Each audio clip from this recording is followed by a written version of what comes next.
वज़ीर आज़म की जानिब से परवेज़ इलाही को वज़ीर आला पंजाब नामज़द किया गया तो उसके बाद अपोजिशन और कुछ पीटीआई के मुनहरिफ अरकान ये कह रहे हैं कि परवेज़ इलाही के साथ ये हाथ हो गया है और वज़ीर आज़म ने अब तक उस्मान बुज़दार का इस्तीफ़ा गवर्नर को नहीं भेजा कि नोटिफिकेशन हो सके और ऑफिशियली परवेज़ इलाही को उनकी नामज़दगी को एक ऑफिशियल पोजीशन मिल सके।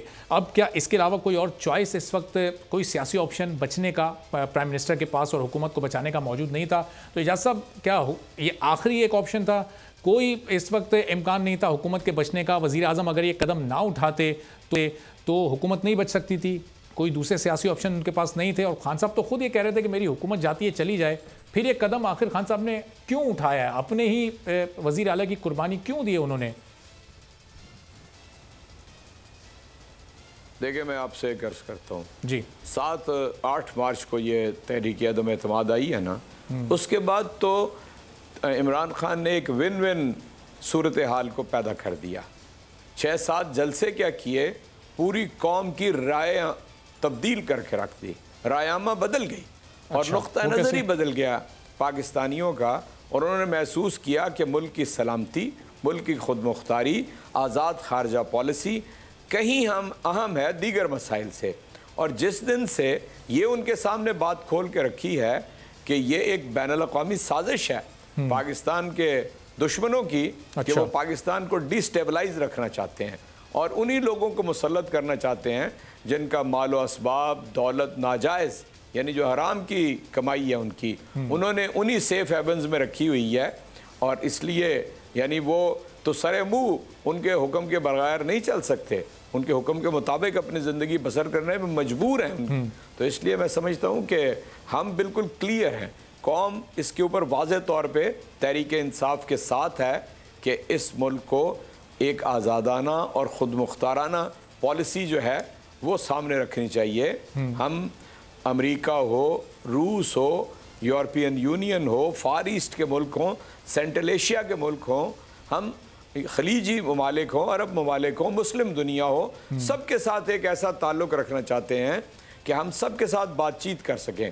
और हमारा एक ऐसा स्टांस होना चाहिए जो पाकिस्तान है बिलखुसूस, ये बना ही इस्लाम के नाम पे था और हम लोगों के दरमियान यानी इत्तफाक राय पैदा करने में, और हम यानी लोगों को मिलाने का काम तो करें, उन्हें तोड़ने का काम या ख़ुद के किसी के नीचे लग जाने का ये काम न करें, बल्कि हम पूरी तरह वाज़े तौर पे एक ऐसी पोजीशन में आ जाएं कि हम अपनी आज़ाद खारजा पॉलिसी लेकर चल सकें और सबके लिए काबिल कबूल हों।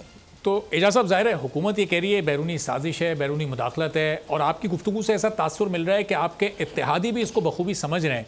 जब वो समझ रहे हैं तो फिर ये आपके 2 इत्तेहादी क्यों अपोजिशन के पास चले गए? अभी तक सिर्फ एक इत्तेहादी ने आपका साथ देने का ऐलान किया है, एक ने अभी तक फैसला ही नहीं किया है। इस बैरूनी साजिश को वो समझ भी रहे हैं, खान साहब उनको समझा क्यों नहीं पा रहे? फिर मुख्तलिफ ऑफर्स उनको क्यों करनी पड़ रही हैं? बगैर किसी ऑफर के वो लोग क्यों नहीं मान रहे? खान साहब का साथ क्यों नहीं दे रहे? क्या समझते हैं आप? जी, मेरा ख्याल है कामयाब हो जाएंगे। अच्छा, देखिए, हर चीज़ का एक वक्त मुकर्रर है और मैंने आपसे अर्ज़ किया कि हम पहले अपनी कौम को एट लार्ज एतमाद में लेना चाहते थे, और आपके इल्म में है कि 27 तारीख को एक ऐसा यानी जलसा आप कह लीजिए या ऐसी तहरीक मार्ज़ वजूद में आई थी कि 10-15 लाख लोगों ने उसको बराह रास्त उससे अटैच होके उस मैसेज को रिसीव किया। उस मैसेज को अरकान असम्बली में ने भी रिसीव किया, और उसके ऊपर मैं अर्ज़ कर चुका हूँ आपके सामने कि हमारे अरकान, इत्तेहादी जमातों के अरकान, वो एक मुस्बत रद्द-ए-अमल दे रहे हैं कि जी ये सूरत हाल जब आप सामने लाए हैं तो हम अपनी राय रिकन्सिडर भी कर सकते हैं। तो सब आप ये कह रहे हैं कि इत्तेहादी भी रिकन्सिडर कर सकते हैं, आप समझाने में कामयाब भी हो रहे हैं, लेकिन ये कैसी कामयाबी है कि कल बाप पार्टी के 4 अरकान आपको छोड़कर चले गए, एक बड़े मेजर इत्तेहादी थे। परसों शाहज़ैन बुगटी साहब ने अपोजिशन को ज्वाइन कर लिया था। एक एक करके आपके इत्तेहादी जा रहे हैं, तो ये जो बाकी इत्तेहादी बचते हैं जिन्होंने भी फैसला नहीं किया, उनको क्या पैगाम जाएगा? फिर वो देखेंगे कि नंबर्स गेम अपोजिशन के साथ है तो वो भी उधर ही चले जाएंगे, फिर तो अपोजिशन के नंबर पूरे हो जाएंगे। नहीं रहेगी ना जी, तो इमरान खान की नहीं रहेगी, तहरीक इंसाफ की नहीं रहेगी। हमने कौम को बता दिया है, लोगों के ऊपर एतमाद करना और मुश्किल वक्त में सियासी पार्टी का कोई और साजिश करने या कोई और काम करने की बजाय अपनी कौम के पास जाना जो है जमहूरियत का ऐन तकाजा اور ضرورت ہے وہ ہم نے پورا کیا.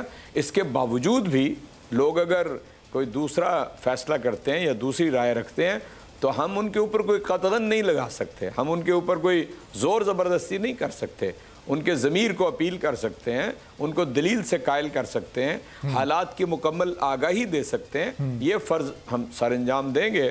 اور میں یہ سمجھتا ہوں کہ یہاں پر بہت محدود چند لوگ ہیں کہ جن کی حب الوطنی کے اوپر 100% شک کیا جا سکتا ہے, اور وہ صرف اقتدار کے بھوکے اور اپنی جو مال و دولت کو سمیٹا ہوا انہوں نے اس کی حفاظت کے لیے جرائم پیش ہیں. وہ لوگ عدالتوں سے سزائیں ہوئی ہیں, مفرور ہیں یہاں سے, اور عدالت کے احکامات کی پیروی بھی نہیں کر رہے. میں سمجھتا ہوں وہ بہت تھوڑے لوگ ہیں, اور باقی لوگ جو ہیں اس دلیل کو سمجھنے کی صلاحیت رکھتے ہیں. اور انشاءاللہ حالات ہمارے ساتھ ہوں گے. فرض کیجئے نہیں ہوں گے تو ہم عوام کے اندر جانے کے لیے تیار ہیں. لیکن چوہدری صاحب, یہ آپ دلیل سے منانے کی بات کر رہے ہیں اتحادیوں کو, دلیل سے آپ کہاں منا پا رہے ہیں؟ کس اتحادی کو آپ نے دلیل سے منایا؟ کاف لیگ کو آپ نے وزارت اعلیٰ دے کر منایا ہے, MQM کو آپ ایک منسٹری دینے جا رہے ہیں, گورنرشپ کی آفر کر رہے ہیں, اور وہ کہہ رہے ہیں کہ ہم تو ڈیمانڈ بھی نہیں کر رہے, حکومت ہمیں خود دے رہی ہے. تو یہ اپوزیشن اگر پیسوں سے خرید رہی ہے لوگوں کو, آپ الزام لگا رہے ہیں, اور اگلے ٹکٹ کی آفر کر رہی ہے. اپنے حکومت اور اپوزیشن کے رویے میں ذرا فرق بتائیں, کیا فرق ہے اس میں؟ یہ تو دونوں کا ایک جیسا رویہ ہے, آپ بھی آفرز کر رہے ہیں, وہ بھی آفر کر رہے ہیں. یہی بات کو جی, یہ جو کولیجن گورنمنٹس ہوتی ہیں ان کے اندر کولیجن پارٹنر جو ہیں, میجر پارٹنر کی یہ ریسپانسبلٹی ہوتی ہے کہ مختلف اوقات میں وہ اپنے مطالبات لے کے آتے ہیں. آپ کے علم میں ہے کہ پچھلے 3.5 برس کے اندر 2-3 مواقع ایسے آئے کہ سارے پارٹنرز کچھ مطالبات لے کے آئے, کچھ ان سے گفت و شنید ہوئی, مذاکرات ہوئے, کوئی باتیں مان لی گئیں, کچھ باتیں نہیں مانی جا سکتی تھیں, ان کو سمجھا دیا گیا. اس لیے میں سمجھتا ہوں کہ یہ کسی درجے میں بھی ظاہر ہے جنہوں نے ساتھ چلنے کا عہد کیا ہے, اگر وہ کوئی ڈیمانڈ رکھتے ہوں تو ان کی ڈیمانڈ کو اگر وزن کیا جائے اور اس کی سیاسی ضرورت زیادہ بہتر ہو تو میں نہیں سمجھتا کہ یہ کسی اخلاقی معیار سے گری ہوئی بات ہے. یہ عین اس اتحاد کا تقاضا ہے, اس الائنس کا تقاضا ہے کہ جو حکومت شروع ہوتے وقت ہم نے اپنے ساتھ جن الائنس کو شامل کیا تھا. ٹھیک ہے. اب چوہدری صاحب یہ چلیں, اتحادیوں کو تو آپ نے منا لیا کچھ نہ کچھ دے کر, دلیل سے یا جیسے بھی, یہ منحرف ارکان کو کیسے منائیں گے جو اعلانیہ طور پر یہ کہہ رہے ہیں کہ ہم اپوزیشن کے حق میں ووٹ دیں گے, ہم اپوزیشن کے کیمپ میں شامل ہو گئے؟ اس میں راجہ ریاض کو آپ لے لیں, باسط بخاری, رمیش کماری, یہ لوگ روز ٹی وی پر آ کر کہہ رہے ہیں کہ ہم اپوزیشن کے ساتھ ہیں. ان لوگوں کو منانے کے لیے حکومت کے پاس کیا ہے؟ ان کو آپ کیوں نظر انداز کر رہے ہیں؟ خان صاحب ان سے ملنا نہیں چاہتے, بات نہیں کرنا چاہتے, منانا نہیں چاہتے؟ اگر نہیں منائیں گے تو اپوزیشن کا نمبر گیم تو پورا اتحادیوں کے بغیر. کچھ لوگ تو وہ ہیں جن کا موقف یہ ہے کہ جی تھانے میں SHO نہیں لگ سکا, اسسٹنٹ کمشنر نہیں لگ سکا, میرا یہ کام نہیں ہو سکا. تو ظاہر ہے یہ تو جی بعض اوقات ممکن ہوتا ہے کہ ممبر جو اسمبلی کے ہیں ان کی بات کو تسلیم کر لیا جائے. بعض اوقات یہ انصاف کے تقاضے کے مطابق نہیں ہوتا. ایک تو یہ ہے. جہاں تک کسی کے ترقیاتی کاموں کا تعلق ہے تو میں آپ کو پوری ذمہ داری سے کہتا ہوں کہ جو ہمارے اپنے ارکان ہیں یا جو ہمارے اتحادی پارٹیوں کے ارکان ہیں, سب کو ترقیاتی کاموں کے لیے وافر جو سکیمز ہیں وہ دی گئی ہیں. اس میں کوئی بخل سے کام نہیں لیا گیا. اگر کسی کا کوئی انفرادی کام نہیں ہو سکا تو ظاہر ہے اس میں قواعد و ضوابط ایسے ہوں گے. اگر ہو سکتا ہو آج بھی تو حکومت اسے کرنے کے لیے تیار ہوگی. سبسکرائب کریں اور بیل دبائیں تاکہ کوئی خبر رہ نہ جائے.